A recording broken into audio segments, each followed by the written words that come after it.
Hi, I'm Steve Thompson, president of Emery Thompson Machine. I'm Christi Brown, vice president of sales and marketing. And we swapped seats again today, guys. It's very confusing. And this is Stella, and that's Sammy. So, I guess I won't ask if I'm going first today because I'm going first. That's right, every time. My 3 questions today have a theme. I call it misconceptions. Okay. And I can't speak English. The first misconception is peanut allergies. This one first started coming up years ago. It was a real surprise to me because I just thought that peanut allergy was just something that helicopter parents had made up and they were concerned about it. Then I spoke to one of our customers who is a doctor, and she really set me straight on that one. She said, no, that peanut allergies are real, they're dangerous, especially peanut. There's other allergies that you might talk about in a bit. But the peanut is the most deadly of them, and she said, in her opinion, it was because kids are growing up nowadays. They don't have as many pets around, like dogs, that bring in all sorts of illnesses and germs and all, and gives the children a chance to get immunity to them. They're not playing outside as much as they used to. They don't play in the dirt the way I did.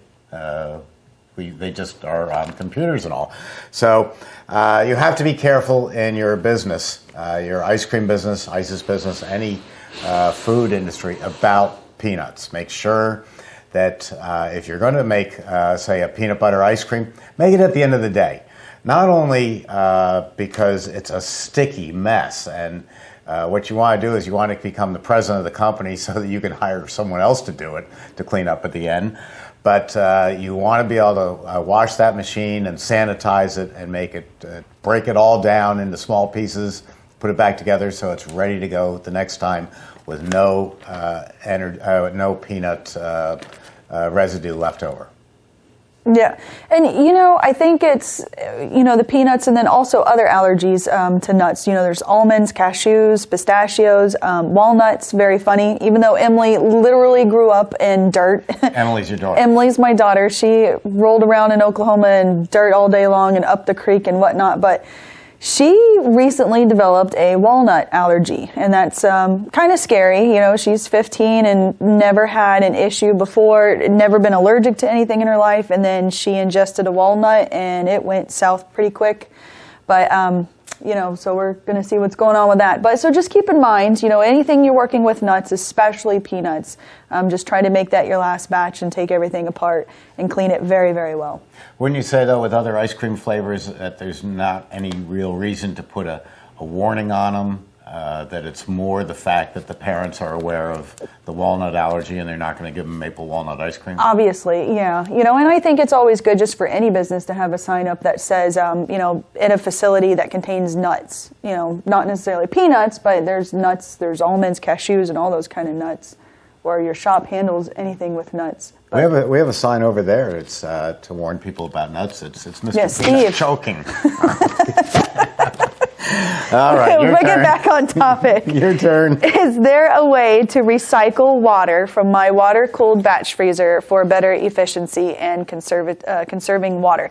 Yes. So our water-cooled machines work very well on water systems, water chiller systems, a glycol.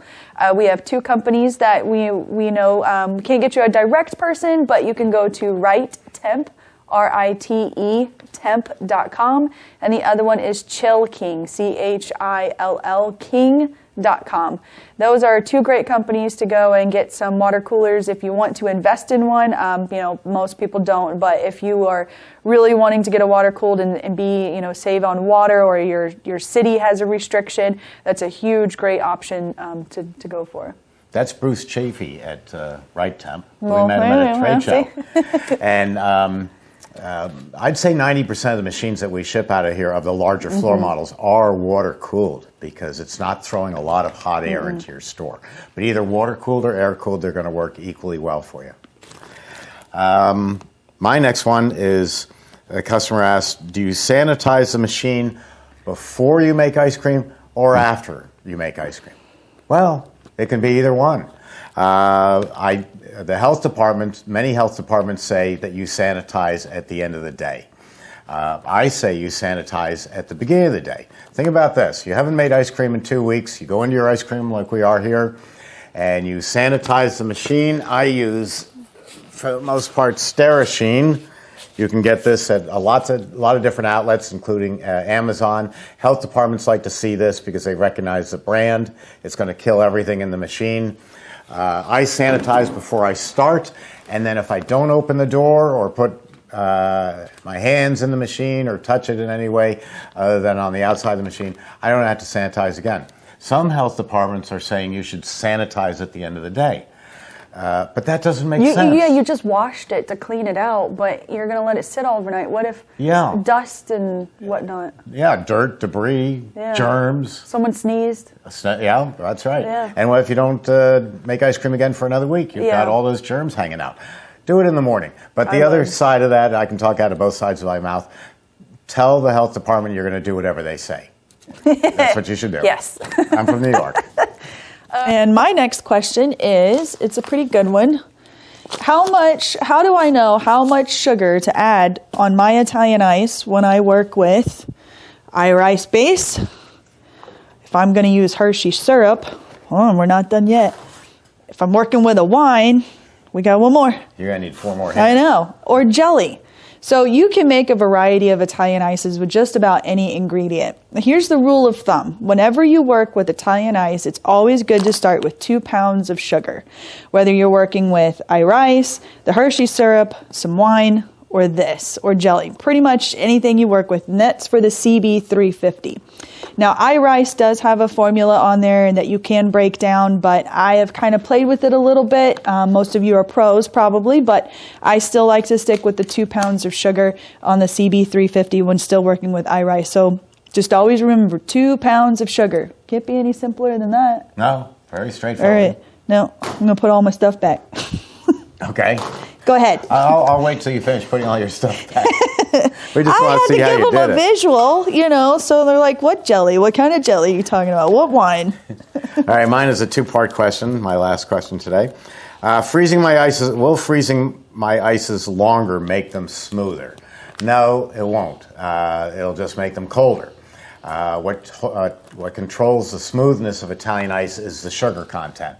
Christi's 2 pounds. Oh, thank you. You're welcome. Christi's 2 pounds of sugar is going to make a perfect New York Italian ice, which has a little more texture than a Philadelphia water ice. If we want to make a Philadelphia water ice, we'll add another 1/4 pound of sugar to Christi's formula, and that will make it smoother and creamier. On the other side of that, freezing my ice cream longer make it less icy. I see that Steve in the videos at emerythompson.com pulls his product a little later than Jeff does, who tends, and I think, pull it too soon. Neither one of those is going to affect the smoothness. It's been frozen long enough at both stages between Jeff and I that it's going to be a beautiful product. What affects the freezing, or rather if you're going to get ice crystals or iciness to the product, is a bad hardening cabinet. If you're just going to throw it into a dipping cabinet and hope that it freezes in a couple of hours, it's not going to do it. It takes overnight, and it takes at least 10 below zero, which you can do with a chest freezer, or you can do with a bona fide real hardening cabinet like behind me, which goes to 25 below. But the colder you can freeze it, the better the product will be. 0 is going to be an icy product. 10 below is going to be spectacular. 25 below that cabinet does is going to keep it for months on end. And that's it. Well, I got one more. Oh, please do. Do we still have time? Are you going to pick up all this? So. No, I'm not. I'm not. You have a big attachment to them. So my last one of the day is, I have been asked before, how do I get this door closed nice and easy? Because when I go to close it, it's hitting the bushing and I can't get it closed. Simple solution. If you're putting in your dasher like this, you want to turn your dasher to 12 and 6 o'clock. Put your blades at 12 and 6, because now your dasher is not bowing down just a little bit. It has even weight distribution, so you could take it and boom, you're done. 12 and 6. That's it. I'm going to ratchet out on a little story that you're going to have to tell in the future. I know that over Christmas you went to Burns I did. Steakhouse in Tampa, the best steakhouse in America, with bar none. And you were teaching their executive chefs how to run the machine, Yes. and that was one of the little tricks that you gave them. Yes, that was a struggle. We're going to want a full report on that. We're going to turn the whole QA over to hearing about Burns Steakhouse one day. I know we're over time, so thanks for tuning in. We'll see you soon. Goodbye, guys. Bye.